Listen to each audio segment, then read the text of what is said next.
কোরআনুল কারীম শুরু হয়েছে যেই সূরা দিয়া, ওই সূরার নামই হলো সূরাতুল ফাতিহা। সুবহানাল্লাহ।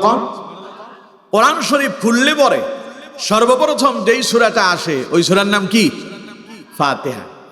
এটা শুধু যে কোরআনের সূচনা হয়েছে তা নয়, কোরআনুল কারীম আল্লাহ পাক তার নবীর উপরে যে নাজিল করলেন পরিপূর্ণ সূরা রূপে, সর্বপ্রথম যেই সূরাটি নাজিল হয়েছে তার নামও হলো এই সূরাতুল ফাতিহা। পড়েন সুবহানাল্লাহ। এখানেই শেষ নয়, এই যে সূরার নাম সূরাতুল ফাতিহার সূচনা, এটার সঙ্গে বাস্তবতার সঙ্গে দারুণ মিল আছে। কোন ছাত্র যখন মাদ্রাসায় ভর্তি হয়ে যায় কিংবা মুক্তবে যায় অথবা মাওলানা সাহেবের কাছে যখন আরবি শিক্ষা গ্রহণ করার জন্য আসে, ওই মাওলানা সাহেব যেই সূরা দিয়া তার তিলাওয়াত শুরু করে দেন, শিক্ষা দেওয়া শুরু করে দেন, ওই সূরার নামও হলো সূরাতুল ফাতিহা। ঠিক কিনা? ভুল বললাম নাকি? আপনারা যখন ছোটবেলায় মুক্তবে গিয়েছেন, কোরআন শরীফের সূচনা মাওলানা সাহেব যা দিয়ে আপনারা শুরু করলেন, সর্বপ্রথম আপনাকে তিনি যেই সূরার তালকিন দিলেন, যেই সূরা আপনাকে শিক্ষা দিলেন, ওই সূরার নাম সূরাতুল, সবাই বলেন সূরাতুল। এই সূরা পড়েছেন আজ থেকে কেউ 40 বছর আগে, কেউ বা পড়েছেন 50 বছর আগে। মাঝখানে দীর্ঘ 30-40 বছর পর্যন্ত দুনিয়ার ব্যবসা বাণিজ্য নিয়ে আপনি ছিলেন ব্যস্ত, নামাজের ধারের কাছেও আসেননি।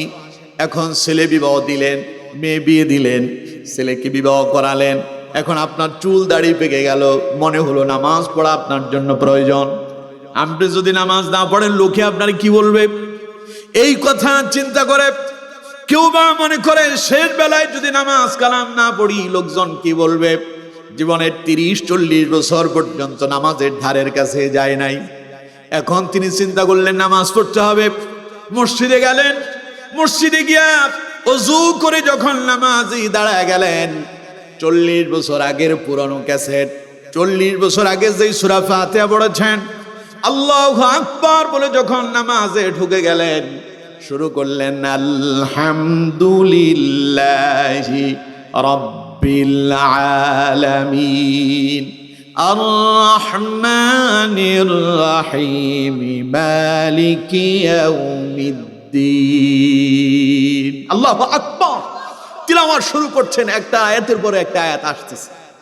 ওই যে 40 বছর আগে যেই সূরাটা আপনি মুখস্থ করলেন, আপনার হৃদয়ের ভেতরে যিনি এটাকে স্থাপন করে রেখেছেন, সেভ করে রেখেছেন, যিনি রেখে দিয়েছেন, বলেন তো দেখি তিনি কে? এটা দিয়ে আপনার জীবনের মুক্তবের পড়া শুরু, আপনার শিক্ষা জীবন শুরু হয়েছে, এটা দিয়ে আপনার নামাজও শুরু হয়েছে। ঠিক কিনা? তাই এই সূরার নাম সূরাতুল ফাতিহা। এই সূরার আরো একটা নাম আছে, তা হচ্ছে উম্মুল কোরআন বা উম্মুল কিতাব। এটা হচ্ছে কোরআনের মা অথবা কিতাবের মা। সুবহানাল্লাহ।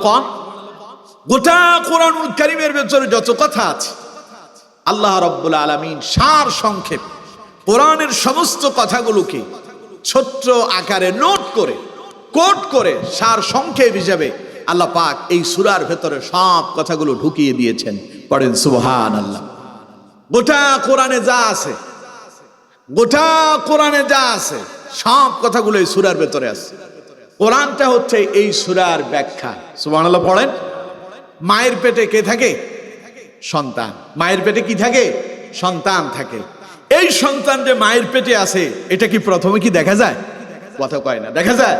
যতক্ষণ পর্যন্ত দুনিয়ায় না এলো ততক্ষণ পর্যন্ত দেখা যায় না। সূরা ফাতিহাটা এমন, এর ভেতরে গোটা কোরআন আছে। এই কোরআন এই সূরা ফাতিহা থেকে বাকি সবগুলো বিস্তারিত আলোচনা হয়েছে। পড়েন সুবহানাল্লাহ। তাই এই সূরার আরেকটি নাম হচ্ছে উম্মুল কোরআন অথবা উম্মুল কিতাব, কোরআনের মা অথবা কিতাবের মা। এর আরেকটা নাম আছে, এর আরেক নাম হচ্ছে সূরাতুশ শিফা, অর্থাৎ রোগ নিরাময়কারী। সুবহানাল্লাহ। কোন আপনার যখন পেটে ব্যথা হয়, আমাশা, ডায়রিয়া হয়, তো মানুষজন ডাক্তারের কাছে গেল, ওষুধ নিল, ওষুধ খেলো, কিন্তু রোগ সারে না। তখন বলে যে তাড়াতাড়ি মসজিদের ইমাম সাহেবের কাছে যায়, একটু পানি পড়া নিয়ে আয়। ইমাম সাহেবের কাছে এলো পানি পড়া নেওয়ার জন্য। পানির গ্লাস নিয়ে আপনি দাঁড়িয়ে থাকলেন, মাওলানা সাহেব চুপে চুপে কি যেন পড়ে পানিতে ফু দেয়। কি পড়ে ফু দিয়েছে আপনি জানেন না। এখন প্রশ্ন হলো, হুজুর কি পড়ে ফু দিল জানলাম না, উনি মনে মনে কেন করলো? আস্তে আস্তে জ্ঞান পড়ছে। এর পেছনে একটা কারণ হলো, তিনি যদি প্রকাশ্যে তিলাওয়াত করেন, এর উপরে আপনার আস্থা, ইয়াকিন, বিশ্বাস নাও থাকতে পারে। তিনি সূরা ফাতিহা তিলাওয়াত করে পানিতে ফু দিলেন। এখন আপনি বলতে পারেন, মাওলানা সাহেব এই সূরা তো আমিও পারি, আমিও তো ফু দিয়ে পানি খেলে আমার রোগ সেরে যাবে, অন্য কোনো কিছু কি আপনার জানা নাই? এই জন্য মাওলানা সাহেব আস্তে আস্তে পড়ে, যাতে আপনি শুনতে না পারেন, শুনলে আপনার বিশ্বাস নষ্ট হতে পারে। এই জন্য মাওলানা সাহেব আস্তে আস্তে পড়ে ফু দিয়ে দেয়। বাড়িতে নিয়ে ওই পড়া পানিটা খাওয়ার পরে পেটের ব্যথা, আমাশা, যন্ত্রণা, ডায়রিয়া যা ছিল মুহূর্তের ভেতরে সব ভালো হয়ে যায়। আল্লাহু আকবার। যেই সূরা দিয়ে ফু দেয় ওই সূরার নাম, কথা কয় না, ওই সূরার নাম সূরাতুল ফাতিহা। এর আরেক নাম সূরাতুশ শিফা, অর্থাৎ রোগ নিরাময়কারী। রাসূল করিম সাল্লাল্লাহু আলাইহি ওয়াসাল্লামের একজন সাহাবী হযরত আবু সাঈদ খুদরি রাদিয়াল্লাহু তাআলা আনহু, তিনি বর্ণনা করছেন, হাদিসটি বুখারী এবং মুসলিম শরীফের ভেতরে এসেছে। নবী করিম সাল্লাল্লাহু আলাইহি ওয়াসাল্লামের কয়েকজন সাহাবী কোন এক সফরে যাচ্ছিলেন, একটা কাফেলা। প্রতিমধ্যে মরুভূমিতে তারা বিরতি দিল। এমন সময় মরুভূমির ভেতরে পার্শ্ববর্তী গ্রাম থেকে একজন মেয়ে দৌড়ায় আসলো, চিৎকার করে বলতে লাগলো, তোমাদের মাঝে কেউ কি আছে নাকি? সাপে কামড় দিলে বিষ নামাতে পারে, এরকম কেউ আছে নাকি? চিৎকার করতে লাগলো, বলতে লাগলো, আমাদের এই কওমের, আমাদের এলাকার, আমাদের গ্রামের সর্দার মাতব্বরকে সাপে কামড় দিয়েছে। এলাকার লোকজন সব দূরবর্তী মেলায় চলে গিয়েছে, তারে দেখার জন্য কোনো ডাক্তার কবিরাজের ব্যবস্থা করা যাচ্ছে না। তোমাদের মাঝে এমন কেউ আছে নাকি যেই তারে ঝাড়ফুঁক করতে পারবে? একজন সাহাবী বললেন, আমি পারবো। ওই সাহাবী ওই মেয়ের সঙ্গে চলে গেল, গ্রামের মাতব্বরকে সাপে কামড় দাও, মাতব্বরকে কি পড়ে যেন ফু দিল।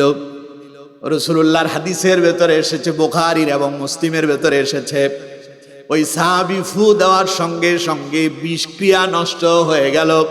মৃত্যু সজ্জায় এলাকার মাতব্বর, সালিশদার, এলাকার নেতা মুহূর্তের ভেতরে সুস্থ হয়ে গেল। পড়েন আল্লাহু আকবার। খুশি হয়ে, সাপে কামড় দিছে, মরার আশঙ্কা, খুশি হয়ে তাদেরকে 30টা ছাগল উপহার দেওয়া হলো, সাথে পানি টানি সহ আরো কিছু খাবার দেওয়া হলো।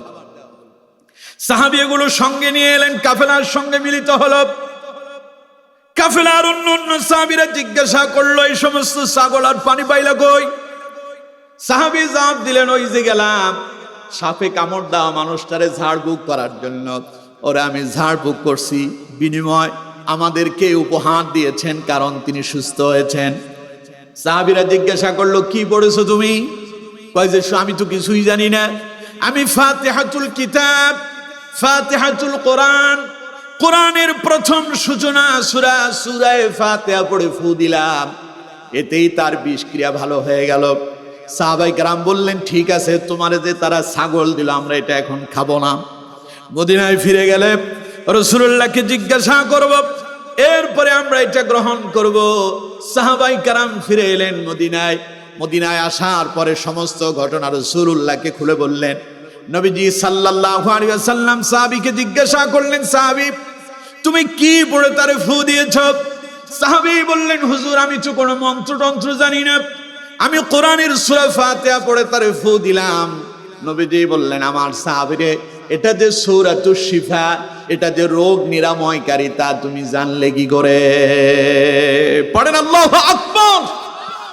এই জন্য এই সূরাতে এমন এক বরকত আল্লাহ তাআলা ঢেলে দিয়েছেন, কেউ যদি রোগ আক্রান্ত হয়, অসুস্থ হয়, এই সূরা পড়ে ফু দিলে তার সুস্থ হওয়ার সম্ভাবনা আছে। পড়েন আলহামদুলিল্লাহ। এই সূরার আরেক নাম হচ্ছে সূরাতুদ দুআ। এই সূরার শেষের দিকে ইহদিনাস সিরাতাল মুস্তাকিম থেকে ওয়ালাদ-দাল্লিন পর্যন্ত সবটাই হচ্ছে দোয়া। পড়েন সুবহানাল্লাহ। এই সূরার আরেক নাম হচ্ছে সূরাতুল হামদ, প্রশংসার সূরা। এই সূরাতে শুরুই হয়েছে আল্লাহর প্রশংসা দিয়া। পড়েন সুবহানাল্লাহ। আমার বন্ধুগণ, এই সূরাটিকে আল্লাহ রাব্বুল আলামিন তার সাথে এবং তার বান্দার সাথে, আমাদের সাথে এবং আল্লাহর সাথে এই সূরাকে আল্লাহ পাক একটা কানেক্টেড সম্পর্ক তৈরি করেছেন, নেটওয়ার্ক তৈরি করেছেন। এটি এমন একটি সূরা, এই সূরা যখন বান্দা নামাজি দাঁড়ায় তিলাওয়াত শুরু করে, তখন আল্লাহ তার ওই বান্দার সঙ্গে কথা বলা শুরু করে দেন। সুবহানাল্লাহ। মুসলিমের বর্ণনা এসেছে, নবী করিম সাল্লাল্লাহু আলাইহি ওয়াসাল্লাম বলছেন, বান্দা যখন নামাজে দাঁড়ায় যায়, নামাজি দাঁড়ায় বান্দা যখন শুরু করে আলহামদুলিল্লাহি রাব্বিল আলামিন, বান্দা বলল সমস্ত প্রশংসা সে মহান আল্লাহ রাব্বুল আলামিনের, যিনি বিশ্বের প্রতিপালক। আল্লাহ তাআলা তখন বান্দার সঙ্গে কথা বলেন। কি বলে?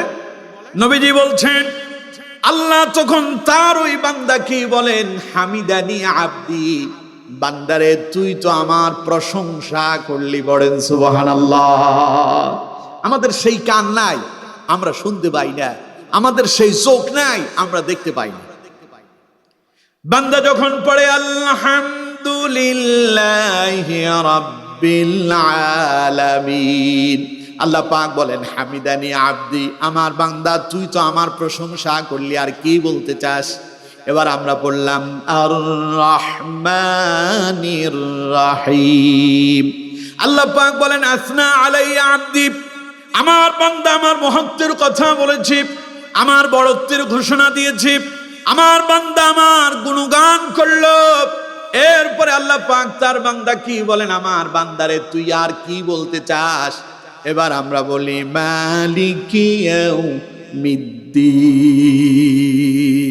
আল্লাহ তাআলা বলেন মানসাদানি আব্দি, আমার বান্দা তো আমার শ্রেষ্ঠত্বের কথা বলেছে। মালিকি ইয়াউমিদ্দিন, তার অর্থ হলো কিয়ামত দিবসের মালিক কে? সবাই বলতে হবে কে? আল্লাহ বলেন আমার বান্দারে তুই তো আমার বড়ত্বের কথা স্বীকার করলি, তুই তো আমার ক্ষমতার কথা স্বীকার করলি, আমার বান্দা তুই আর কি বলতে চাস? এবার আমরা বলি ইয়্যাকা না'বুদু ওয়া ইয়্যাকা নাস্তাঈন, আমরা বলি আল্লাহ আমরা কেবল তোমারই ইবাদত করি আর তোমার কাছে সাহায্য চাই। আল্লাহ রাব্বুল আলামিন তখন জবাব দেন, আমার বান্দারে তুই আর এটা তোর আর আমার ভেতরে সীমাবন্ধন, হাযা বাইনি ওয়া বাইনা আব্দি, এটা আমার আর তোর ভেতরে সীমাবদ্ধ হলো, সেতু বন্ধন হলো, এটা আমার আর তোর সাথে সম্পর্ক তৈরি হলো। বাসালা, এখন তুই আমার কাছে যা চাইবি আমি তোরে তাই দেব। সুবহানাল্লাহ। এবার আমরা বলতে শুরু করলাম ইহদিনাস সিরাতাল মুস্তাকিম সিরাতাল্লাযীনা أنعمت عليهم غير المغضوب عليهم ولا الضالين।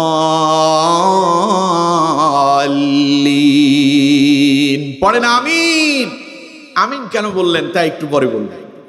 আমার বন্ধুগণ, বান্দা যখন ইহদিনাস সিরাতাল মুস্তাকিম থেকে ওয়ালা দাল্লিন পর্যন্ত পড়ে, তখন আল্লাহ রাব্বুল আলামিন বলেন হাযা লিআবদি, আমার বান্দা যা চাইলো আমি আল্লাহ আমার বান্দার জন্য সব কবুল করে নিলাম। সুবহানাল্লাহ। এখন আপনি যে মাঝখানে শেষের দিকে দোয়া করলেন ইহদিনাস সিরাতাল মুস্তাকিম, আল্লাহ তুমি আমাদেরকে সহজ সরল সঠিক পথ দেখাও। সিরাতাল্লাযীনা আনআমতা আলাইহিম, সেই পথ দেখাও যাদের প্রতি তুমি ছিল সন্তুষ্ট, তাদের পথেই আমাকে পরিচালিত করো।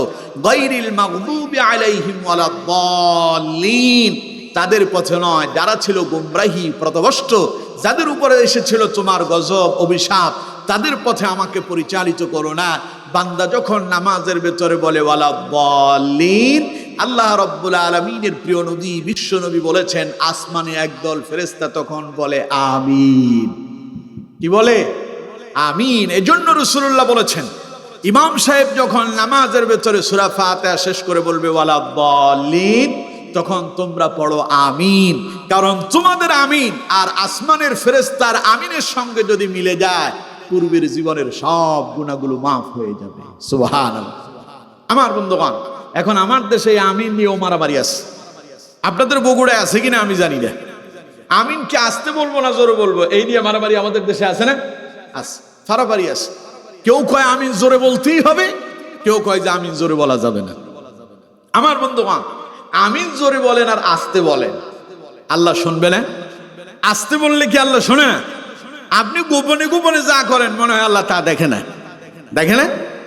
আপনি যদি মোবাইলের ভেতরে রাত্রিবেলায় যখন আপনার আব্বা আম্মা সবাই ঘুমায় গেল, স্ত্রীর পাশে রাখলেন, স্ত্রী ঘুমায় পড়ল, আপনি মোবাইলে অন্য মেয়ের সঙ্গে সেটিং এ লিপ্ত হলেন। সেটিং বুঝেন তো? মোবাইলে মেসেজ আদান প্রদান করতেছেন এবং তারই ঘুমের ভেতরে রাইখা আপনি গোপনে গোপনে পরনারীর সঙ্গে কথা বলছেন, প্রেম প্রীতি ভালোবাসা করতেছেন।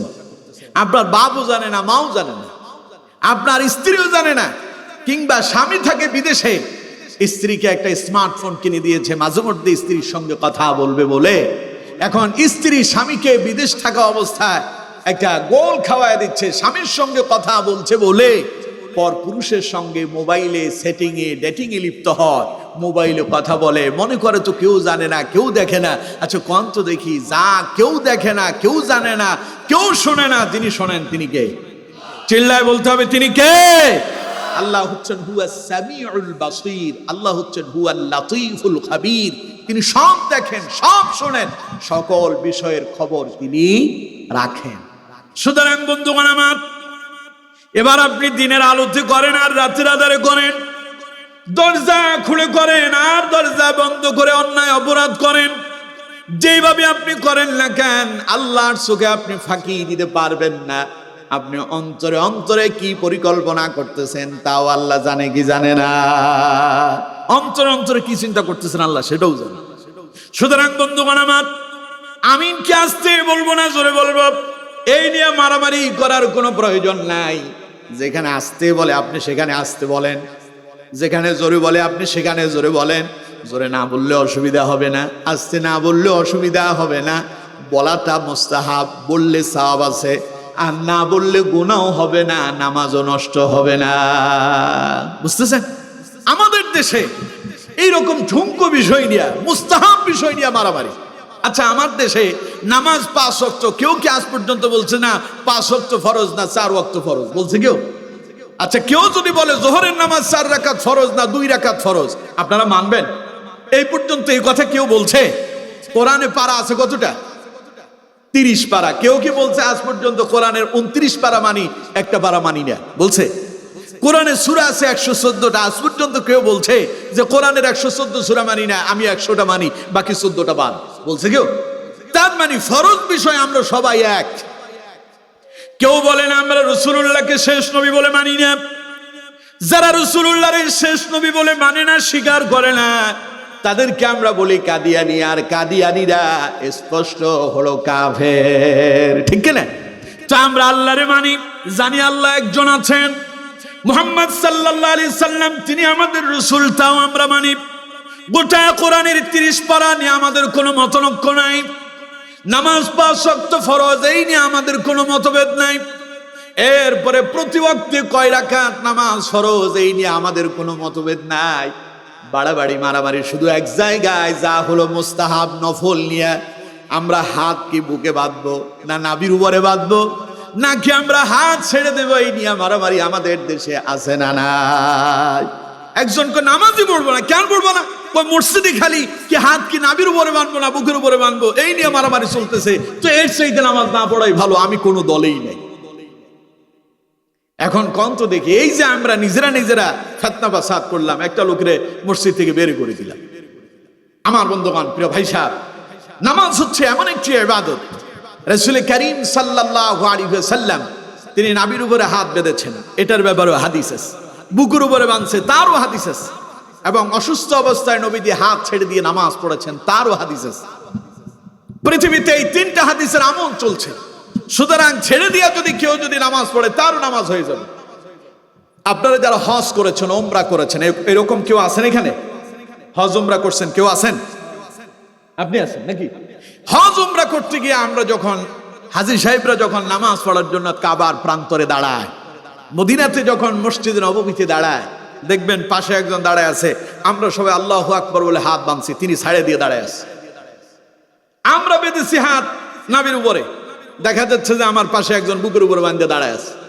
আচ্ছা কন্ত দেখি, কাবা শরীফের ইমাম সাহেবরা কোনোদিন বলছে এই বেটা যারা বুকে হাত বাঁধবে না তোমাদের নামাজ হবে না? অথবা কাবার ইমাম সাহেব কি এমন বক্তব্য দিয়েছিলেন যে যারা নাভিতে হাত বাঁধছো তোমাদের নামাজ হবে না, অথবা যারা হাত ছেড়ে দিয়েছো তোমাদের নামাজ হবে না? বলছিল? এটা তো হেদায়েতের কেন্দ্রবিন্দু, এখান থেকে তো ইসলামের প্রচার। তারা বলে না কেন? বলে না এই জন্য তিনটার ব্যাপারে হাদিস আছে, মারামারি করে লাভ নাই। যেইভাবে আমল করতেছে আমল হয়ে যাচ্ছে, শুধু আমল করার দরকার, নামাজ আদায় করার দরকার, কবুল করার মালিক কে? কিন্তু আমরা সেই দিকে না গিয়া মারামারি লাগছে। এক ঘটনা আছে এরকম, মসজিদের ভেতরে একজন লোক গেছে নামাজ পড়তে, তো তিনি ওযু করার সময় দেখলো যে আরো একজন আসছে। তো এখন দুইজন মিলে বলতেছে ভাই আপনি কি নামাজ পড়তে আসছেন? কয় হ্যাঁ। আচ্ছা তাইলে আমরা দুইজন মিলে জামাত করবো। বললো যে আচ্ছা ঠিক আছে। এর ভেতরে আরো একজন আসছে। কয়জন হলো? তারা জিজ্ঞাসা করলেন ভাই আপনি কি নামাজ পড়ছেন? কয় না। তাহলে ঠিক আছে, তিনজন মিলে জামাত করলে পরিপূর্ণ হয়ে যাবে।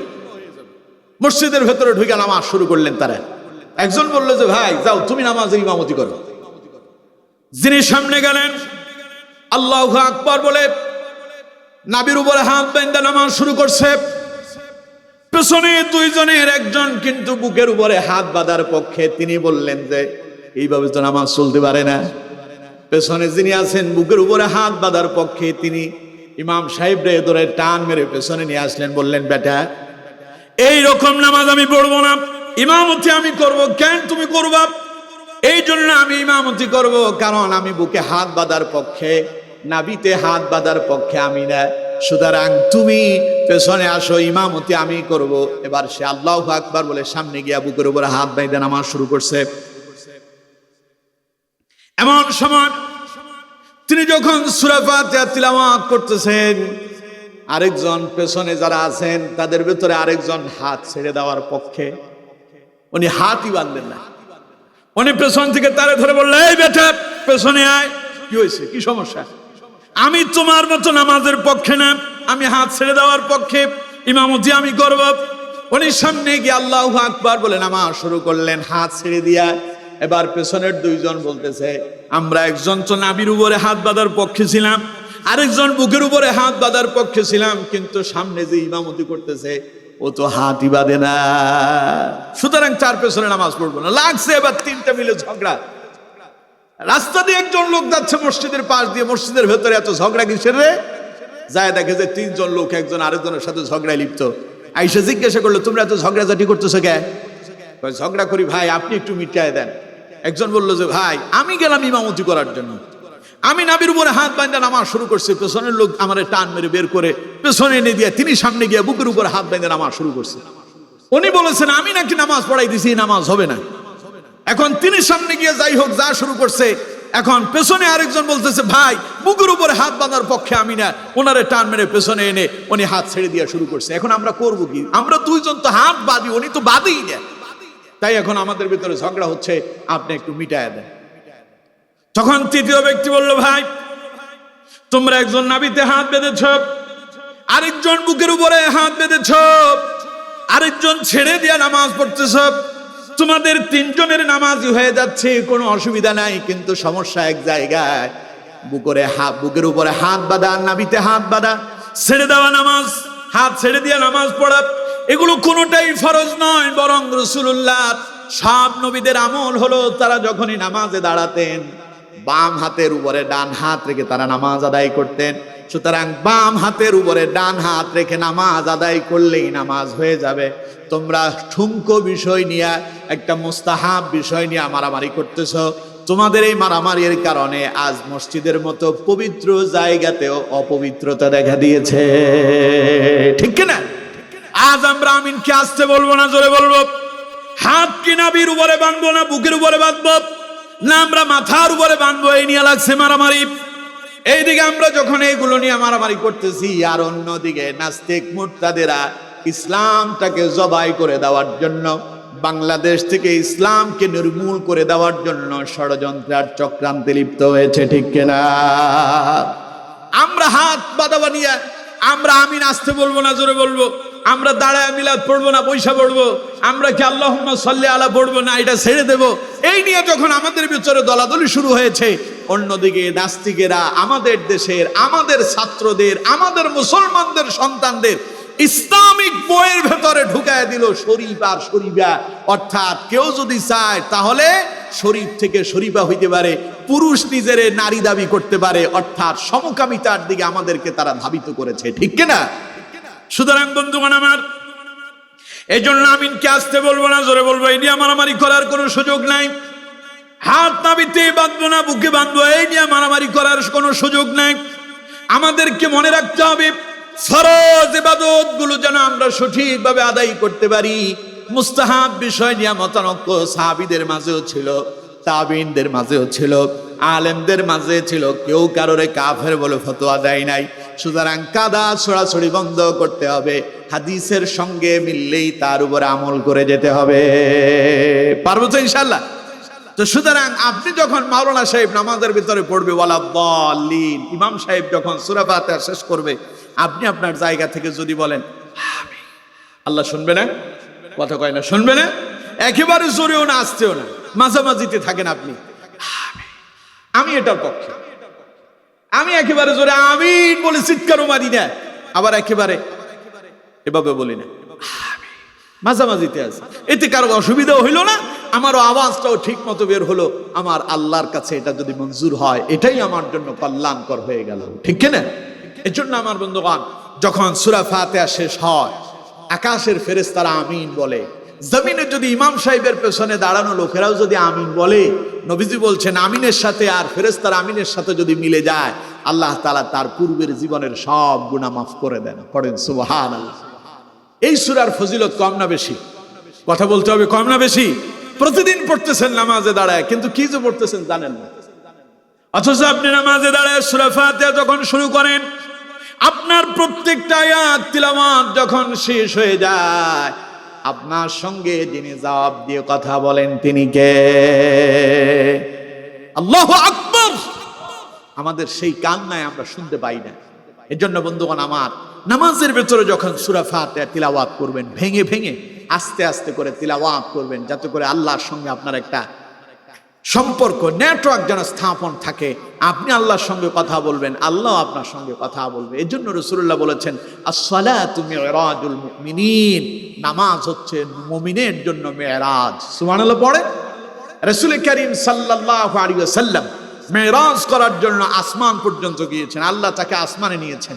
আর নবীজি বলেছেন আমার উম্মতের জন্য আল্লাহ তাআলা নামাজের মাধ্যমে দৈনিক 5 বার দেখা করার জন্য বান্দার সামনে আল্লাহ উপস্থিত হয়ে যান। সুবহানাল্লাহ। এর জন্য বন্ধুগণ আমার, নামাজ ছেড়ে দেওয়া যাবে? কথা বলতে হবে, নামাজ ছেড়ে দেওয়া যাবে? নামাজের সাথে আমাদের সকলের সম্পর্ক তৈরি করতে হবে। আমরা যদি নামাজ আদায় করি, আমাদের সাথে সম্পর্ক হবে আল্লাহর সাথে। আর আল্লাহর সাথে যার সম্পর্ক হয়ে যাবে, আমার আগের বক্তা এই কথা বলেছিলেন, আল্লাহ যদি কারো হয়ে যায়, তার জীবনে আর কোনো টেনশন। কথা বলতে হবে, আছে কি? এর জন্য আমরা হব আল্লাহর, আল্লাহ হবেন আমাদের। আল্লাহ যদি আমাদের হন, আমাদেরই সব হয়ে যাবে। আচ্ছা কোন তো আসমান কার? সবাই বলতে হবে আসমান কার, জমিন কার? আল্লাহ রাব্বুল আলামিন বলছেন আমার বান্দারে, আল্লাহু ওয়ালিউল্লাযীনা আমানু ইউখরিজুহুম মিনাজ-যুলুমাতি ইলান নূর। কেউ যদি আল্লাহর প্রতি ঈমান আনে, আল্লাহ রাব্বুল আলামিন বলেন আমি আল্লাহ রাব্বুল আলামিন তার অভিভাবক হয়ে যায়, আর আমার দায়িত্ব হয়ে যায় জাহান্নাম থেকে তারে ফিরায়া জান্নাতের দিকে ধাবিত করা। আল্লাহু আকবার। তা আল্লাহ যদি আমাদের অভিভাবক হন, আল্লাহ যদি আমাদের গাইডলাইন হয়ে যান, তাহলে আমাদের জীবনে আর কোনো টেনশন নাই। এজন্য প্রিয় বন্ধুগণ আমার, আমরা নামাজের সাথে সম্পর্ক তৈরি করব। দৈনিক আল্লাহ পাক কয় ওয়াক্ত নামাজ ফরজ করেছেন? সবাই বলতে হবে কয় ওয়াক্ত? আমরা পড়ি সবাই? এখন আর সবার আওয়াজ নাই, 2-4 জন কয় ইনশাআল্লাহ। জুমার নামাজে মসজিদে মুসল্লির অভাব নাই। দুর্ভাগ্য সেই মুসল্লিরা আসরের নামাজে নাই। জুমার নামাজে মসজিদে মুসল্লির অভাব নাই। দুর্ভাগ্য সেই মুসল্লিরা ফজরে নাই। প্রিয় বন্ধুগণ আমার, এই নামাজ দিয়ে আমরা পরকালে নাজাত পাওয়ার সম্ভাবনা নাই। আমাদের প্রতিটা নামাজ, জুমার নামাজ যে আল্লাহ ফরজ করেছেন, বাকি 5 ওয়াক্ত নামাজ সে আল্লাহই ফরজ করেছেন। সুতরাং জুমার নামাজ পড়ার জন্য যেমন আমরা সবাই মসজিদে গিয়ে উপস্থিত হয়ে যাই, আমাদের প্রত্যেকের উচিত বাকি 5 ওয়াক্ত নামাজ ও মসজিদে গিয়ে আদায় করার জন্য চেষ্টায় লেগে থাকা। পারবো তো ইনশাআল্লাহ? আল্লাহ তাআলা তৌফিক দান করুন, পড়ুন আমিন। এবার আসুন আল্লাহ তাআলা এই সূরার ভেতরে কি বলেছেন। আপনারা তো প্রতিদিন পড়তেছেন, প্রতিদিন তিলাওয়াত করতেছেন, জানা সূরা। কি বলেছেন আল্লাহ দেখুন। আমার বন্ধুগণ, আল্লাহ রাব্বুল আলামিন শুরু করেছেন আলহামদুলিল্লাহি রাব্বিল আলামিন। আল্লাহ পাক বলছেন সমস্ত প্রশংসার একচ্ছত্র মালিক হলেন তিনি, যিনি হলেন বিশ্বের প্রতিপালক। তার নাম হলো আল্লাহ। তার নাম কি? আলহামদুলিল্লাহ। সমস্ত প্রশংসা কার? লিল্লাহি রাব্বিল আলামিন, যিনি জগৎ সমূহের মালিক, লালন কর্তা, পালন কর্তা। রব মানে লালনকারী, পালনকারী, যিনি লালন পালন করেন। আচ্ছা কন্ত, এই গোটা পৃথিবীতে যা কিছু আছে সব কিছুকে যিনি লালন পালন করেন তিনি কে? লালন পালন তো আপনারা বুঝেন। যেমন আপনার ছেলে আছে, আপনার মেয়ে আছে, আপনি তারা লালন পালন করতেছেন। এখন আপনি বলবেন হুজুর আল্লাহ বলতেছে রব্বিল আলামিন, তিনি সমস্ত মানুষের জগৎ সমূহে যা আছে সবকিছু লালন পালন করেন। কই, আমার ছেলেটারও তো আমি লালন পালন করি, আমার মেয়েটারও তো আমি লালন পালন করি, আল্লাহ কখন লালন পালন করলো?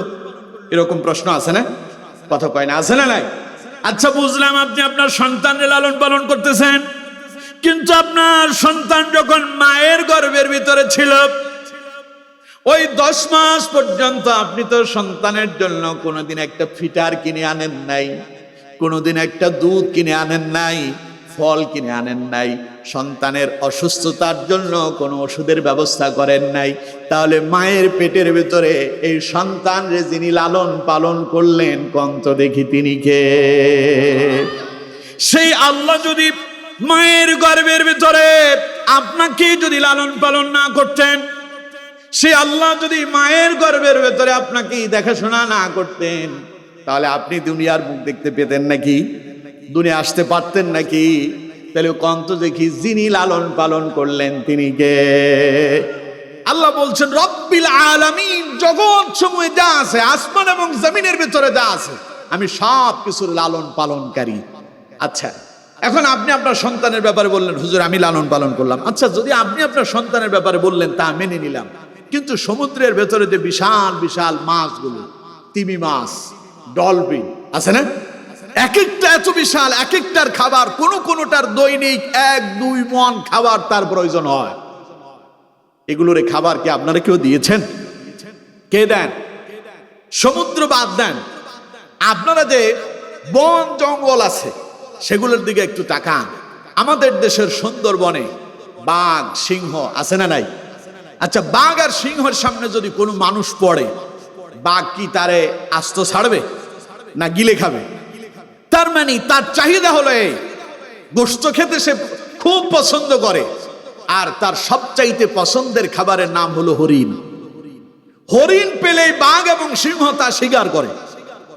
কিন্তু প্রিয় বন্ধুগণ আমার, যেই বনের ভেতরে এই বাঘ এবং সিংহ বসবাস করে, সেই বনে আপনারা কি 2-4টা হরিণ দিয়ে আসছেন এরকম যে বাঘেরা তোরা এই হরিণগুলো খা, আমাদেরকে খাইতে আসিস না বলছেন কেউ?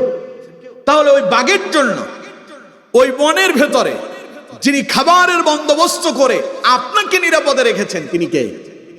যদি বনের ভেতরে ওই বাঘ, সিংহ, ভাল্লুকগুলো খাবার না পেত, বড় বড় হাতিগুলো যদি খাবার না পেত, তাহলে পরে তারা বন থেকে বেরিয়ে আসতো। মিছিল আর মিটিং তাদের করার প্রয়োজন ছিল না, যেখানেই যারে পেত তারে আস্ত গিলে ফেলতো।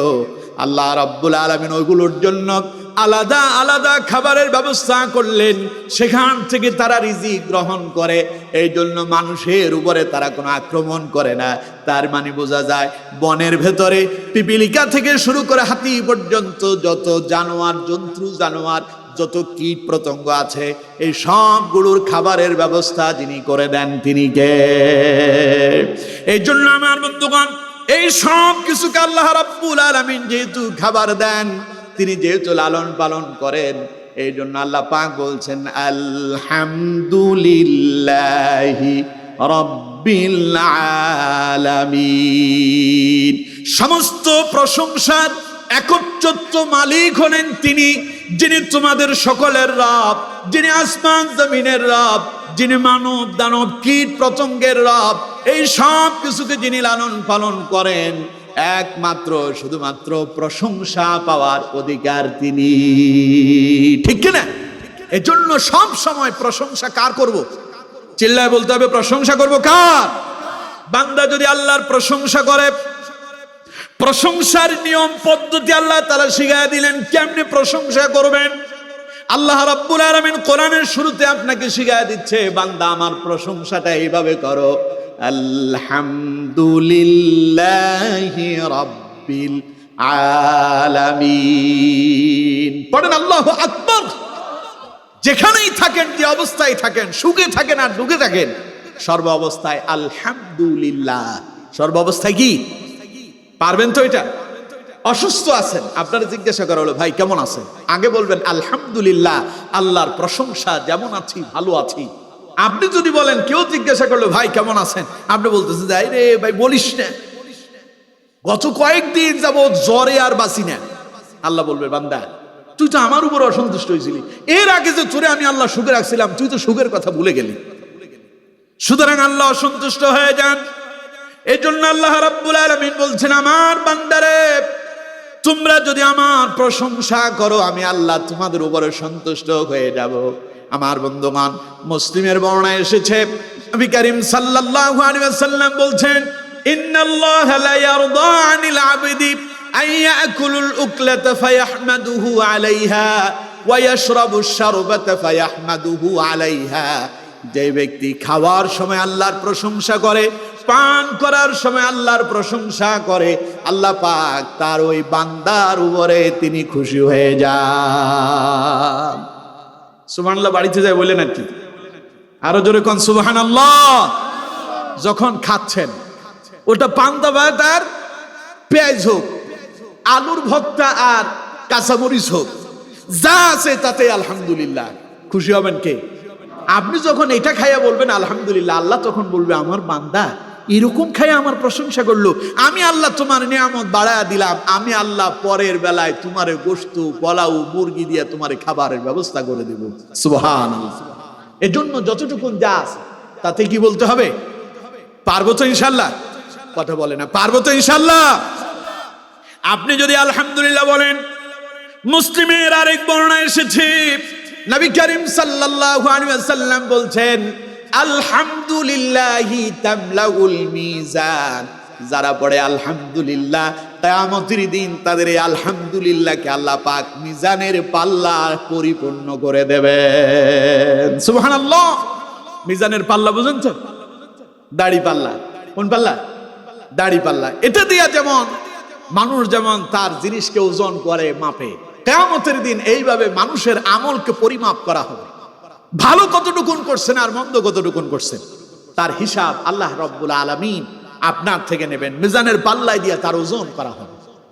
আমার বন্ধুগণ, এক বর্ণনায় এসেছে, মিজানের পাল্লাটা এত বড় হবে, तमाम আসমান জমিনকে 3 বার যদি মিজানের পাল্লায় দেওয়া হয়, এরপরেও মিজানের পাল্লা পুরে যাবে না।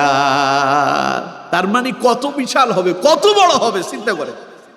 রাসূলুল্লাহ বলেছেন, কেউ যদি পড়ে আলহামদুলিল্লাহ, নবীজি বলেছেন তামলাউল মিজান, তার ওই একবারের আলহামদুলিল্লাহতে আল্লাহ পাক গোটা মিজানের পাল্লাটারে পরিপূর্ণ করে তারে সওয়াব দান করে দেন।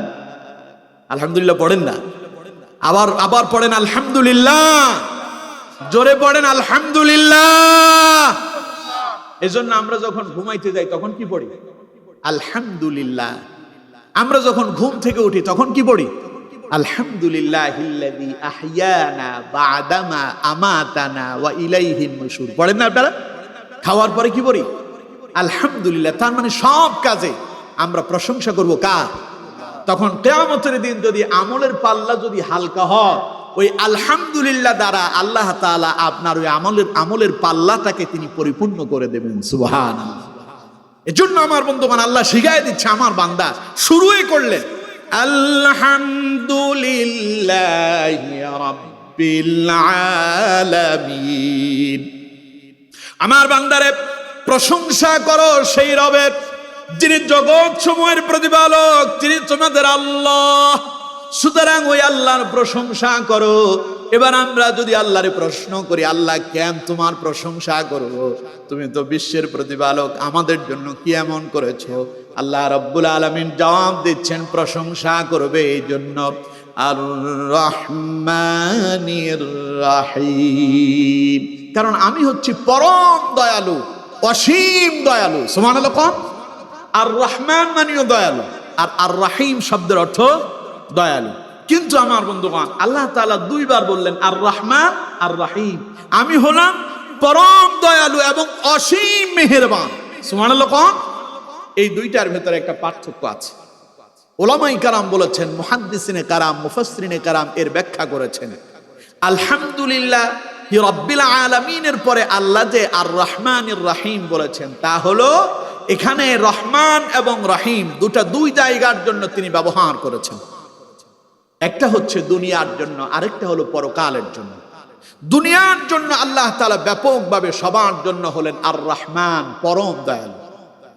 এখানে তিনি মুসলমানদের জন্য আর রহমান, মুমিনদের জন্য আর রহমান, কাফেরদের জন্য আর রহমান, হিন্দু সম্প্রদায়ের জন্য আর রহমান, বৌদ্ধদের জন্য আর রহমান, খ্রিস্টানদের জন্য আর রহমান, কালোদের জন্য তিনি আর রহমান, সাদা সুন্দর চেহারার লোকদের জন্য আর রহমান, খেটে খাওয়া মানুষের জন্য তিনি আর রহমান, বদলা দেওয়া মানুষের জন্য আর রহমান, শ্রমজীবী কর্মজীবী মানুষের জন্য তিনি আর রহমান, এমপি মন্ত্রী থেকে শুরু করে মেম্বার পর্যন্ত সবার জন্য ঢালাও ভাবে তিনি আর রহমান। তামাম পৃথিবীর সবার জন্য তিনি হলেন দয়ালু। আল্লাহ যদি সবার জন্য দয়ালু না হতেন, তিনি যদি দুনিয়ায় শুধু মুমিনদের জন্য দয়ালু হতেন, তাহলে আল্লাহ রাব্বুল আলামিন একজন কাফেরকেও এক ঢোক পানি পান করাতেন না। সমস্ত কাফেরেরা পিপাসার যন্ত্রণায় পড়ে মরে যেত। আমার বন্ধুগণ, একটু খেয়াল করেন, দেখুন আল্লাহ দুনিয়ার সব মানুষের জন্য কেমন রহমান। আপনি যেই বাজার থেকে মাছ কিনে খান, একই বাজার থেকে একজন অমুসলিম মাছ কিনে খায়। আপনি যে সমুদ্র থেকে মাছ কিনে খান, একই সমুদ্র থেকে আপনি যেই সমুদ্রের মাছ খান, একই সমুদ্র থেকে কাফেররাও মাছ খায়। আপনি যেই গাছের ফল খাচ্ছেন, আপনার পেয়ারা গাছে যেমন আপেল ধরে না, আপনার মালটা গাছে যেমন লেবু আসে না, আপনার বেদানা গাছে যেমন আঙ্কুর ধরে না, কাফেরদেরও একই রকম, তাদের মালটা গাছে কমলা আসে না, কমলা গাছে মালটা আসে না, পেয়ারা গাছে আপেল ধরে না। সবাইকে আল্লাহ রাব্বুল আলামিন একই রকমের খাবার দিচ্ছেন।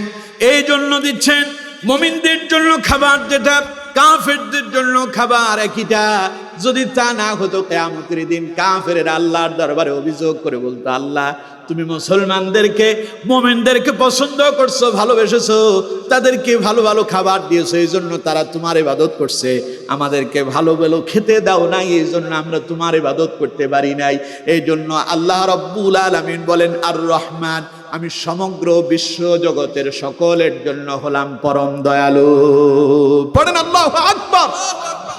আর রহিম, এটা হলো পরকালের জন্য স্পেশাল, এটা আলাদা হবে। মুফাসসিরিনে কেরাম লিখেছেন, দুনিয়ায় যারা আল্লাহর দেওয়া নিয়ামত ভোগ করার পরে যারা আল্লাহর কৃতজ্ঞ ছিল, আল্লাহর গোলামি করেছে, আল্লাহর ইবাদত করেছে, কিয়ামতের দিন আল্লাহ তাদের জন্য হবেন রহিম, পরম মেহেরবান।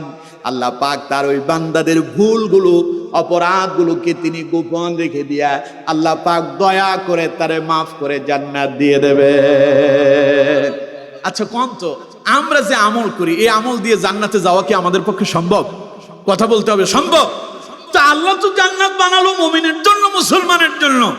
তা আমরা যে জান্নাতে যাওয়ার আশা এই যে এত গভীর রাতে এখানে বসে আছি, এখন যে আমল করি ওই আমল দিয়ে জান্নাতে যাওয়া আমাদের জন্য সম্ভব না, তাহলে জান্নাতে যাবো কেমন?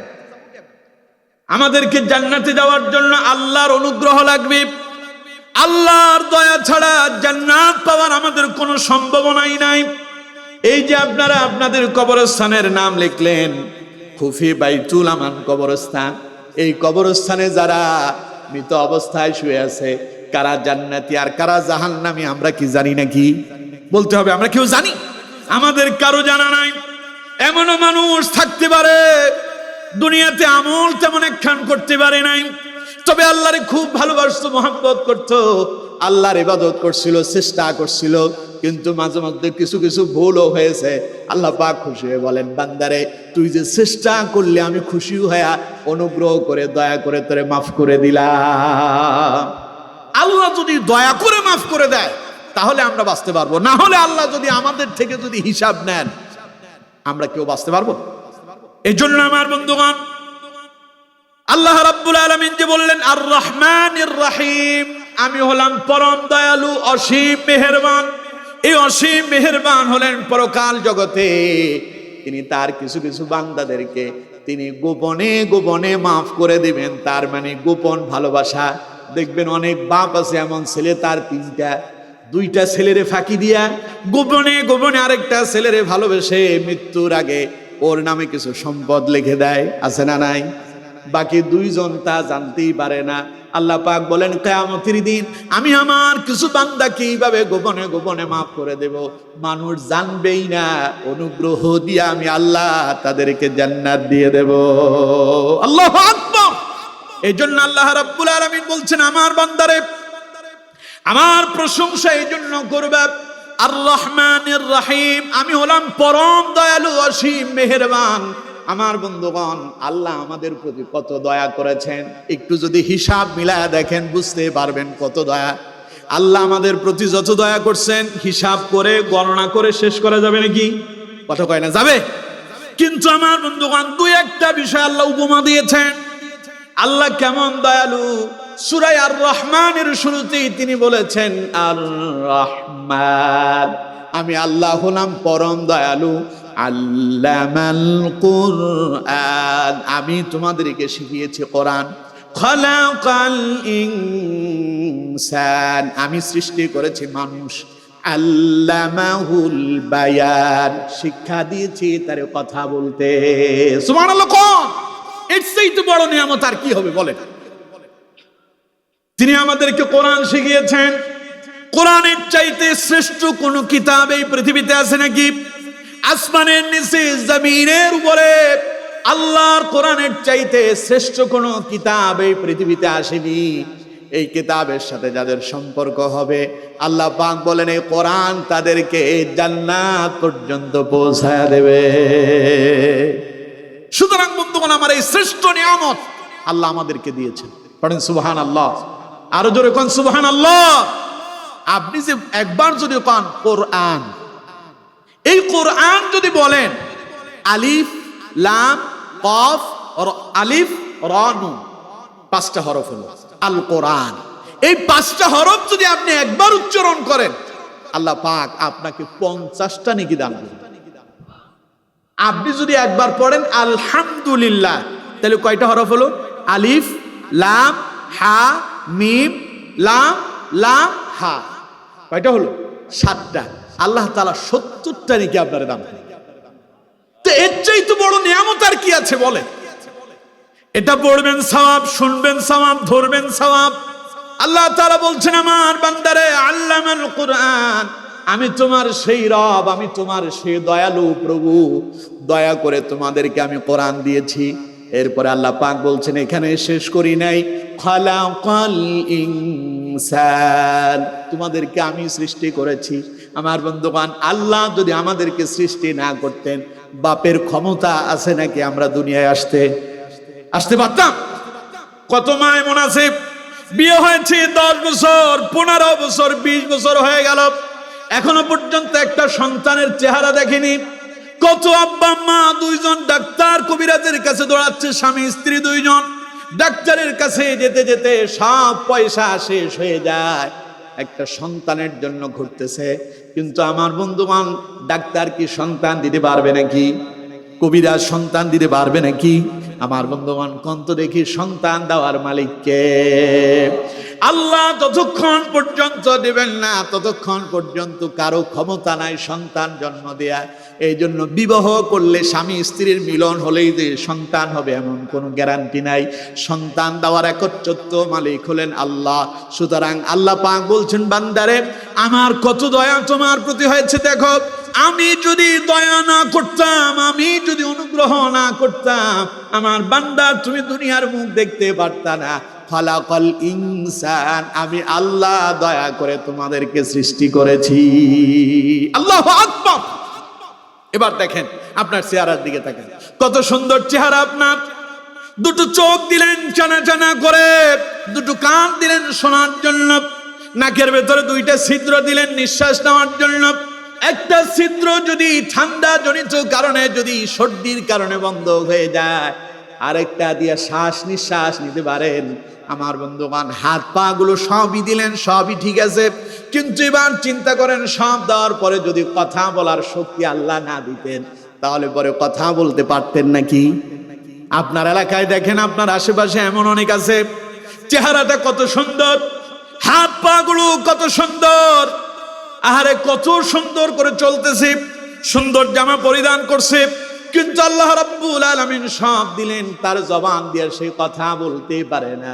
আমার বন্ধুগণ, আল্লাহ রাব্বুল আলামিন বলছেন, আমার বান্দারে, আমি আল্লাহ পাক তোমার সেই রব, আমি তোমার প্রতি সেই অনুগ্রহ করেছি, আল্লামাহুল বায়ান, কথা বলার মতো সেই শক্তি, সেই শিক্ষা আমি আল্লাহ তোমারে দান করছি। সুবহানাল্লাহ। কোন এর চাইতে বড় অনুগ্রহ আর কি হবে বলেন? আপনি আপনার মনের ভাব প্রকাশ করতে পারেন, এই মনের ভাব প্রকাশ করার শক্তি কে দিলেন? আল্লাহ পাক সেই কথাই বলছেন, বান্দারে এত কিছু যেই করলো, আলহামদুলিল্লাহি রাব্বিল আলামিন, সমস্ত প্রশংসা তার জন্য যে আল্লাহ হলেন আর রহমানির রহিম, যিনি পরম দয়ালু, অসীম মেহেরবান, দয়া করে যিনি সৃষ্টি করেছেন, দয়া করে যিনি কোরআন শিখিয়েছেন, দয়া করে যিনি কথা বলার শক্তি দিয়েছেন, দয়া করে যিনি আমাদেরকে আজকে কোরআনের ময়দানে নিয়ে এলেন। আমার আর আপনার মতো অসংখ্য মানুষ কোরআনের ময়দানে আসতে পারে নাই, যিনি আমাদেরকে পছন্দ করে কোরআনের ময়দানে নিয়ে এলেন, তিনি কে? এই জন্য আল্লাহ পাক বলছেন, এই সব যেহেতু আমি আল্লাহই করলাম, প্রশংসা পাওয়ার এবার বলেন তো একচ্ছত্র মালিককে? কোনো সন্দেহ আছে? এবার আল্লাহ রাব্বুল আলামিন বলছেন, বান্দারে আমার, আমি হলাম পরম দয়ালু, অসীম মেহেরবান, সমস্ত প্রশংসা আমারই করবা। এবার একটু ভয় দিলেন, এবার আমি যে শুধু দয়ালু, আমি যে শুধু মেহেরবান তা নয়, তবে এমন একটা দিন আসবে, মালিকি ইয়াউমিদ্দিন, আমি হলাম বিচার দিবসের, কিয়ামত দিবসের মালিক, যেখানে বিচার হবে। বিচার মাঝে মধ্যে আপনাদের এখানে শালির দরবার বসে না? কথা কয় না, বসে না? বসে যখন শালির দরবার, অপরাধীদেরকে ধরে নিয়ে আসা হয়, সালিশ করা হয়, সেই দিনকে অপরাধীর কাছে কি খুব ভালো লাগে? অপরাধী কত মানুষের কাছে যায়, ভাই একটু আমার পক্ষে বললেন আপনি, মিথ্যা সাক্ষী বানানোর জন্য কত মানুষের পা ধরতেছে। আমার বন্ধুগণ, দুনিয়ায় যদি মানুষ অপরাধ করার পরে বিচার বসলে পরে এমন ভয় ভীতস্ত হয়ে যায় মানুষের ভয়ে, আল্লাহ পাক বলছেন, বান্দা আমি যে শুধু দয়ালু তা নয়, আমি একদিন কিন্তু কঠোর হয়ে যাব। মালিকি ইয়াউমিদ্দিন, আমি হলাম বিচার দিবসের মালিক। আমি যে তোমার সৃষ্টি করলাম, আমি যে তোমার প্রতি অনুগ্রহ করলাম, দয়া করলাম, কিয়ামতের দিন আমি আল্লাহ পাক এই সবগুলোর ব্যাপারে তোমার থেকে হিসাব নেব। তুমি আমার প্রশংসা কতটুকুন করেছো, আমার নিয়ামত পেয়ে আমার কৃতজ্ঞতা কতটুকুন পালন করেছো, আমার গোলামি কতটুকুন করেছো, ভালো এবং মন্দ সকল কর্মের হিসাব আমি তোমার থেকে নেব। যেই দিন আল্লাহ সব কর্মের হিসাব নেবেন, ওই দিনটার নাম হলো ইয়াউমুল কিয়ামাহ। মালিক ইয়াউমিদ্দিন, তিনি হবেন বিচার দিবসের মালিক। এতে কোনো সন্দেহ আছে? কথা বলতে হবে, সন্দেহ আছে? কোরআন থেকে শুনুন, আল্লাহ রাব্বুল আলামিন বলছেন, ইয়াউমাহুম বারিজুনা লা ইয়াখফা আলাল্লাহি শাইউল লিমানিল মুলকুল ইয়াউম লিল্লাহিল ওয়াহিদিল কাহ্হার। আল্লাহু আকবার। ইয়াউমাহুম বারিজুন, যখন সমস্ত মানুষ বেরিয়ে আসবে, কোথা থেকে? কবর থেকে। কোথা থেকে? এই যে আপনাদের এই বাইতুল নূর না, বাইতুল আমান কবরস্থান, দীর্ঘ সময়কাল এখানে অসংখ্য মানুষকে কবর দেওয়া হয়েছে। এই কবরে যারা শুয়ে আছেন, আপনার আশেপাশে যত কবরস্থান আছে, এই কবরগুলো খুঁড়ে দেখেন, হাড় মাংস কিছুই খুঁজে পাবেন না, দুই একটা হাড় পেতে পারেন। কিন্তু বন্ধুগণ আমার মনে রাখবেন, কিয়ামতের দিন আল্লাহ রাব্বুল আলামিন এই কবরগুলো থেকে যেইভাবে দাফন হয়েছে, পুনরায় আল্লাহ পাক তারে সেইভাবে কবর থেকে বের করে নিয়ে আসবে। কোনো সন্দেহ আছে? ইয়াউমা হুম বারিজুন, আল্লাহ তাআলা বলছেন সেই দিন সবাই বেরিয়ে আসবে কবর থেকে। লা ইয়াখফা আলাল্লাহি শাই, সেই দিন মানুষের কোনো কথা আল্লাহর কাছে গোপন থাকবে না। দুনিয়ায় কোথায় কি করেছেন, ভালো আর মন্দ, সবকিছু যার কাছে আছে তিনি কে? লিমানিল মুলকুল ইয়াউম, আল্লাহ সেই দিন জিজ্ঞাসা করবেন, বলো আজকের রাজত্ব কার? আল্লাহ জিজ্ঞাসা করবেন। তার এক হাতে থাকবে গোটা আসমান, আরেক হাতে থাকবে গোটা পৃথিবী। পৃথিবীটাকে তিনি হাতের মুঠো নেবেন, নিয়ে তিনি বলবেন, ও দুনিয়ার বাদশারা, দুনিয়ার এমপি মন্ত্রীরা, চেয়ারম্যানেরা ও ক্ষমতাধরেরা, বিশাল রাজত্ব যারা দেখিয়েছ, কোরআনের বিরোধিতা যারা করেছ, ইসলামের বিরোধিতা যারা করেছ, আলেমদের বিরুদ্ধে যারা অবস্থান নিয়েছ, কোরআনকে মুছে দেওয়ার ষড়যন্ত্র যারা করেছ, ইসলামী আন্দোলনের বিরুদ্ধে যারা অবস্থান নিয়েছ, আল্লাহর আইনের বিরুদ্ধে যারা অবস্থান নিয়েছ, আসো দেখো লিমানিল মুলকুল ইয়াউম, বলো আজকের রাজত্ব কার? প্রশ্ন করবেন কে? দুই হাতে, এক হাতে তার গোটা পৃথিবী, আরেক হাতে আসমান। জিজ্ঞাসা করবেন, বলো আজকের রাজত্ব কার? মানুষ ভয়ে কোনো কথাই বলবে না, সবাই সেই দিন ঘাবড়িয়ে যাবে। আল্লাহ রাব্বুল আলামিন তখন নিজেই জবাব দেবেন, লিল্লাহিল ওয়াহিদিল কাহ্হার, লিল্লাহ, আজকের একমাত্র মালিক হলেন একজন, তিনি কে? আরো জোরে বলতে হবে, তিনি কে? ওয়াহিদিল কাহ্হার, একচ্ছত্র আজকের মালিকানা তার। আজ তিনি সাধারণ কোন রব নন, আজ তিনি অত্যন্ত কঠোর। দুনিয়ায় তিনি তো আর রহমান ছিলেন, সবাইরে খাবার দিছে, সবাইরে থাকতে দিয়েছেন, কাউকে জমিন থেকে আল্লাহ বের করে দেন নাই।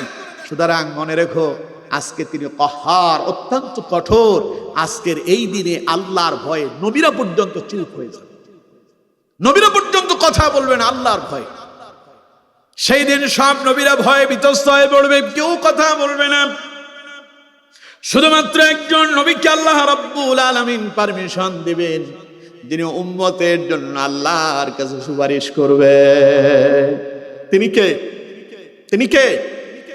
আমার নবী, আপনার নবী, বিশ্ব মানবতার নবী, সাইয়্যিদুল মুরসালিন, ইমামুল মুরসালিন, খাতামুন নবিয়্যিন, নবী আরবি জনাবে মুহাম্মদুর রাসূলুল্লাহ সাল্লাল্লাহু আলাইহি ওয়াসাল্লাম। আল্লাহ পাক সেই নবীকে কিয়ামতের দিন সুপারিশ করার পারমিশন দেবেন। সুবহানাল্লাহ। সুতরাং বন্ধুগণ আমার, আল্লাহ রাব্বুল আলামিন বলছেন, মালিকি ইয়াউমিদ্দিন, আমার বান্দারে প্রশংসা আমার এই জন্য করো, কিয়ামত দিবসে কারো পাওয়ার চলবে না, কারো ক্ষমতা চলবে না। সেই দিনকার ক্ষমতা একজনের হাতে থাকবে, তিনি কে? মরবো তো? মরবেন? আচ্ছা দেখি তো, মরবেন না কারা কারা? হাত তোলেন। না, লাইন ঠিক আছে, উঠাইতে চাইছিল, বুঝতে পারছি যে না, ভুল হয়ে যাচ্ছে। মরবো সবাই। পৃথিবীতে সুনিশ্চিত বলে যদি কোনো কিছু থাকে, ওর নাম মৃত্যু। আপনি একটা বাড়ি করতেছেন, স্বপ্ন আপনার, এই বাড়িতে আপনি ঘুমাবেন, ডুপ্লেক্স বাড়ি বানালেন। আপনার একটা গাড়ি কেনার স্বপ্ন, আপনার এমপি মন্ত্রী হওয়ার স্বপ্ন, এই স্বপ্ন আপনার বাস্তবায়ন হতেও পারে, নাও হতে পারে। এই যে আমাদের শরীফ ওসমান হাদির যে আজকে জানাজা হলো, শরীফ ওসমান হাদি কি জানতো যে তারে এইভাবে মরে যেতে হবে? জানতো? এই শরীফ ওসমান হাদির আশা ছিল ঢাকা থেকে, ঢাকার মনে হয় 10 আসন থেকে সে 8 আসন থেকে সে নির্বাচন করতে চেয়েছিল। নির্বাচনে স্বতন্ত্র প্রার্থী হয়েছিল, দারুণ জনপ্রিয়তাও ছিল।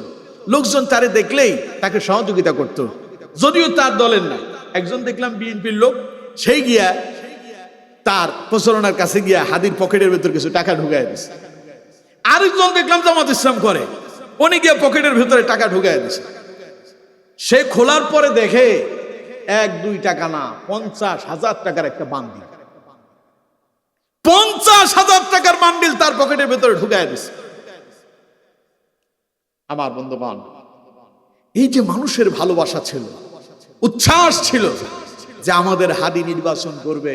কেউ কেউ মনে মনে প্রতিজ্ঞা করেছে তাকে ভোট দিয়ে নির্বাচিত করে সংসদে পাঠাবে। তারও আশা ছিল জনগণের জন্য, দেশের জন্য সে খেদমত করবে। কিন্তু প্রিয় বন্ধুগণ আমার, হাদি কি জানতো যে নির্বাচনের তফসিল ঘোষণার পরের দিনে তারে গুলি খেয়ে তাকে হসপিটালের বেডে শুয়ে যেতে হবে? জানতো কি?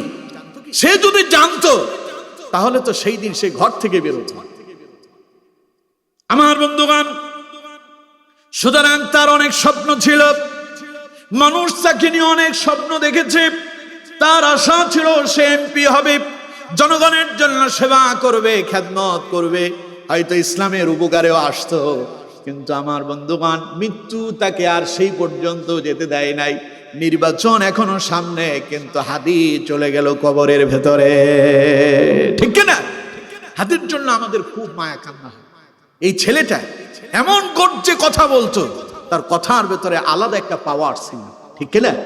আমরা হাদির জন্য দোয়া করছি, আল্লাহ যে হাদিকে আজকে কবরস্থ করা হয়েছে, আল্লাহ তুমি তার জীবনের সব গুনাহ মাফ করে দাও।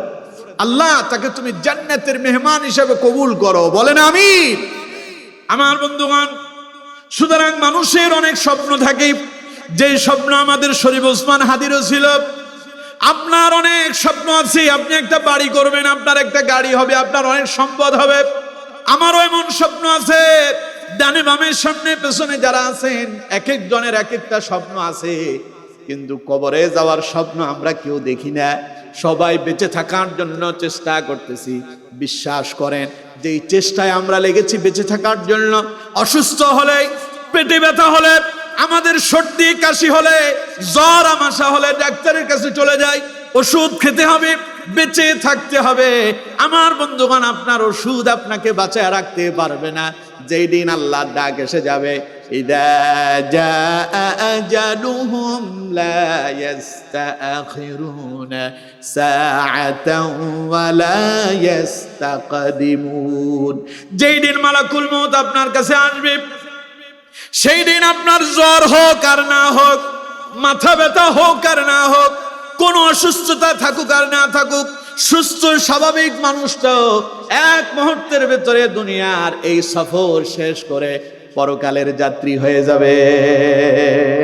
কোনো সময় দেওয়া হবে না, মালাকুল মউত আসছে, সঙ্গে সঙ্গে আপনাকে নিয়ে যাবে। সুতরাং বন্ধুগণ আমার, পৃথিবীতে সুনিশ্চিত বলে যদি কোনো কিছু থাকে, তার নাম হলো মৃত্যু। সেই মৃত্যু আমাদের প্রত্যেককেই বরণ করতেই হবে, মরা লাগবে, কেউই বেঁচে থাকতে পারবো না। তার মানে যতদিন বেঁচে আছি, যতদিন বেঁচে থাকবো, কার অনুগ্রহে বেঁচে থাকবো? আর যে আল্লাহ অনুগ্রহ করে বাঁচিয়ে রাখবেন, সে আল্লাহর গোলামি করার প্রয়োজন আছে না নাই? জীবনের প্রতিটা সময় শেষ সময় মনে করে আমাদের প্রত্যেককে আল্লাহর ইবাদত করতেই হবে, ভালো কাজ করতে হবে, মন্দটা ছেড়ে দিতে হবে, গান বাজনা সিনেমা অশ্লীলতা পরিহার করতে হবে, নামাজ কালাম দিন ইসলামের পথে আমাদেরকে আসতে হবে। যদি না আসেন, মালিকি ইয়াউমিদ্দিন, কিয়ামত দিবসের মালিক হবেন আল্লাহ, যেই দিন গোটা জীবনের হিসাব তার সামনে দিতে হবে।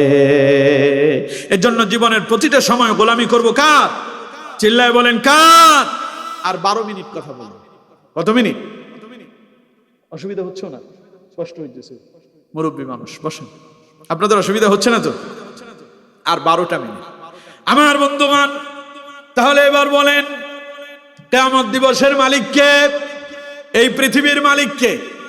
আমরা এখানে সামান্য সময়ের জন্য এসেছি। আল্লাহ কিছু সময় আমাদেরকে থাকতে দিয়েছেন।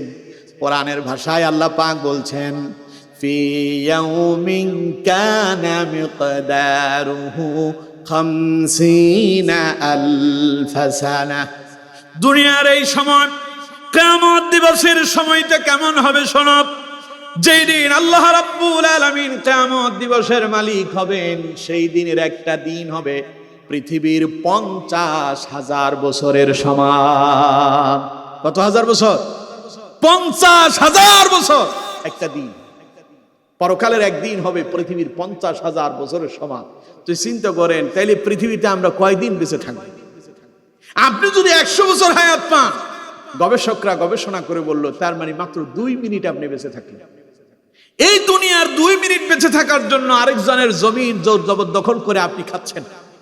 আরেকজনের মাথার উপরে বাড়ি দিচ্ছেন, সন্ত্রাস করছেন, নৈরাজ্য করছেন, চাঁদাবাজি করছেন, টেন্ডারবাজি করছেন, মানুষের উপর অন্যায় করছেন, অপরাধ করছেন, জুলুম করছেন, নির্যাতন করছেন, মাত্র 2 মিনিট বেঁচে থাকার জন্য চিন্তা করুন, কিয়ামত দিবসের একদিন যদি 50,000 বছরের সমান হয়, তার মানে তো পৃথিবীতে আপনি থাকার চাইতে না থাকার মতোই আছে।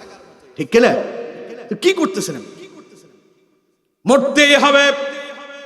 আপনি মরলে হয়তো আপনাদের এই বাইতুল আমান কবরস্থানে আপনার দাফন হয়ে যাবে।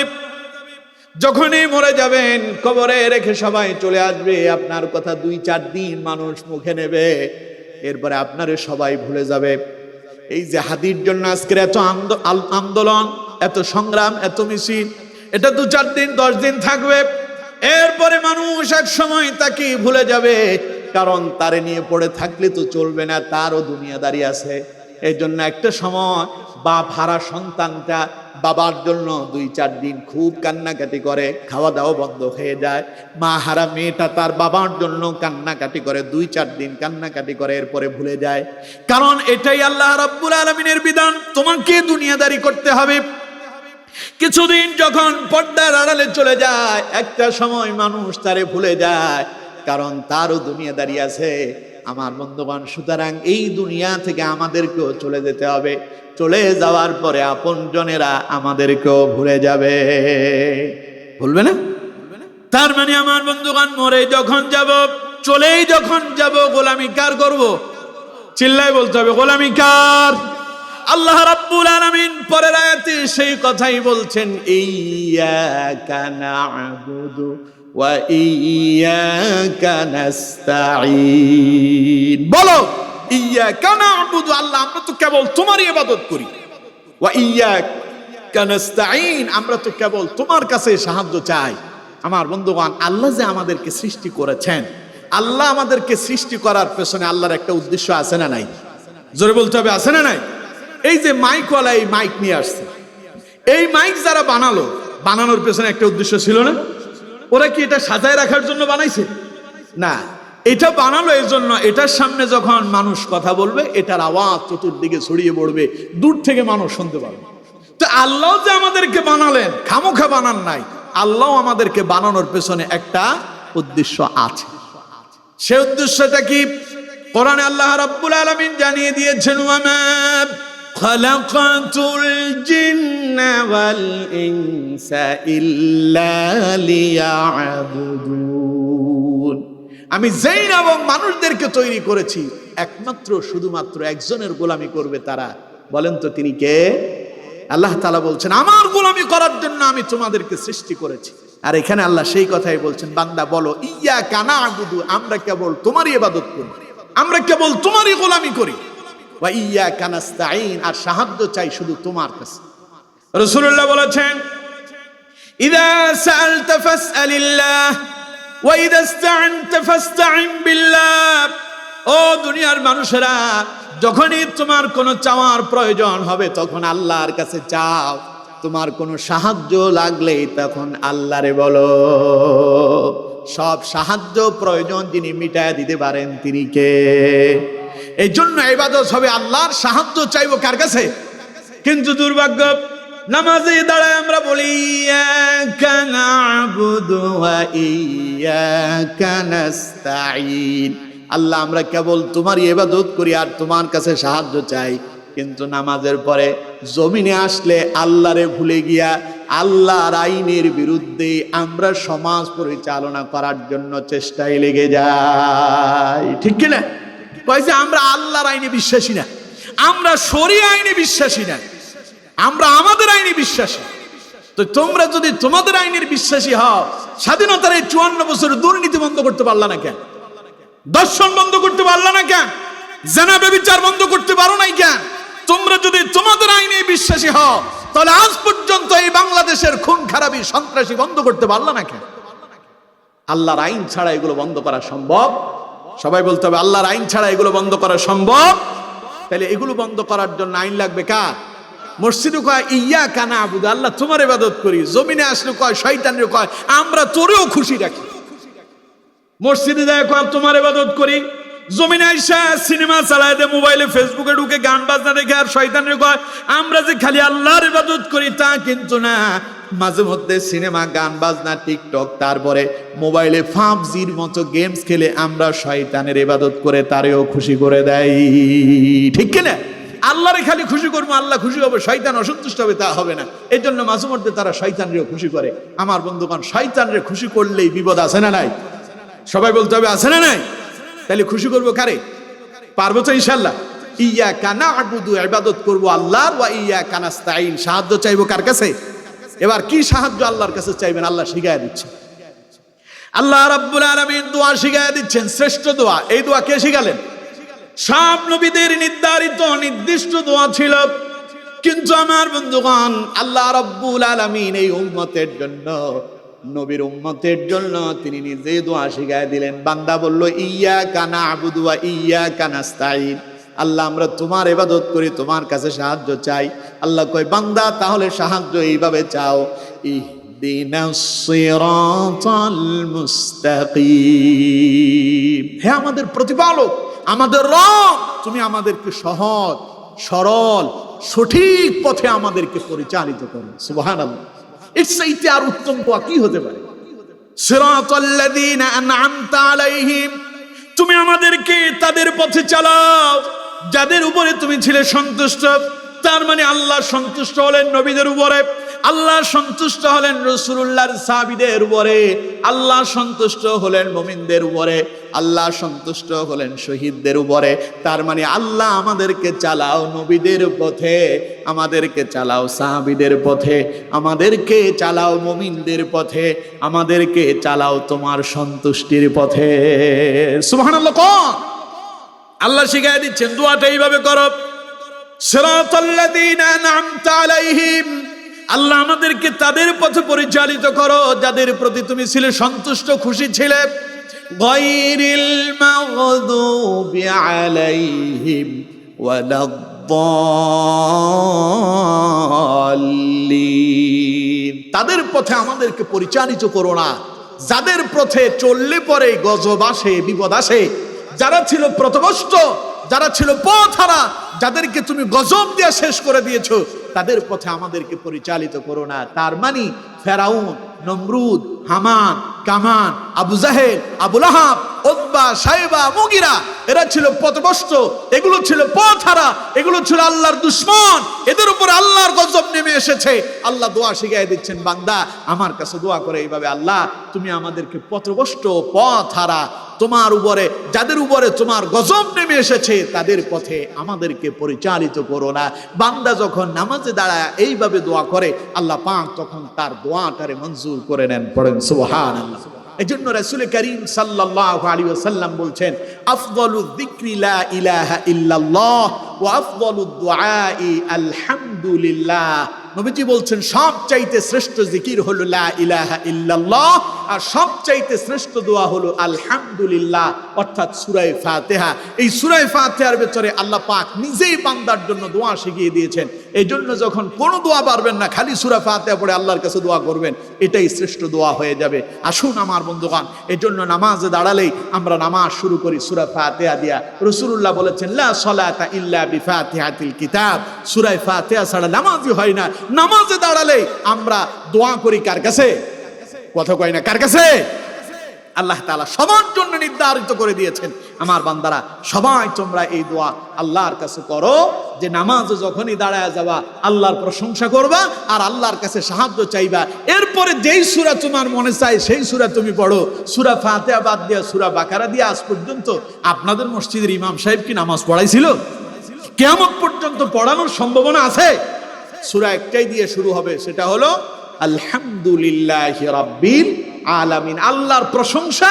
শেষে দোয়া ইহদিনাস সিরাতাল মুস্তাকিম থেকে ওয়ালাদ-দাল্লিন পর্যন্ত দোয়াও থাকবে, আল্লাহর প্রশংসাও থাকবে। আল্লাহ তাআলা এই দোয়া এবং প্রশংসার মধ্য দিয়েই বান্দার সাথে আল্লাহ তাআলা একটা সম্পর্ক তৈরি করেন। সুতরাং প্রিয় বন্ধুগণ আমার, আমরা যদি আল্লাহর সাথে সেই সম্পর্ক তৈরি করতে চাই, সূরা ফাতিহাটাকে আমরা আমাদের জীবনের শ্রেষ্ঠ আমল হিসাবে আমরা এটাকে গ্রহণ করব। আসুন, আমি যা বলেছি, আপনারা যা শুনেছেন, আল্লাহ তাআলা প্রত্যেকটা কথার উপরে আমাকে এবং আপনাদের সকলকে বাস্তব জীবনে আমল করার তৌফিক দান করুন। পড়ুন আমিন।